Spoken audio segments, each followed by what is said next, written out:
Kenapa barang kemas tak sesuai untuk pelaburan? Ada ketika kita akan terlalu bersemangat untuk melabur dalam emas tanpa asas ilmu emas. Dan ini sebenarnya merugikan. Apabila tuan-puan dah terbeli barang kemas untuk pelaburan, memang tak boleh buat apa-apa dah. Teruskan saja simpan emas yang dah beli tu dan kita tidak akan rugi selagi tidak menjualnya. Cuma untuk mendapatkan keuntungan, kita terpaksa menunggu lebih lama berbanding jika kita memfokuskan belian terhadap emas simpanan. Kenapa lambat kita nak dapatkan keuntungan dengan emas perhiasan? Yang pertama, harga per gram lebih mahal. Harga barang kemas yang ditetapkan oleh Persatuan Kedai Emas rata-rata 10 hingga 15% lebih mahal berbanding harga emas pelaburan 999. Ini biasa sebab adanya kos upah desain emas perhiasan itu sendiri.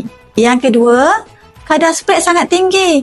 Kadar susut nilai akan menentukan berapa banyak dan berapa cepat kita dapat menjana keuntungan daripada emas yang kita simpan tu.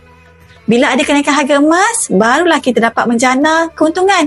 Tetapi kenalah tolak dengan spread dahulu. Spread barang kemas rata-ratanya sekitar 25% hingga 40% berbanding emas pelaburan 999 yang kurang daripada 10%.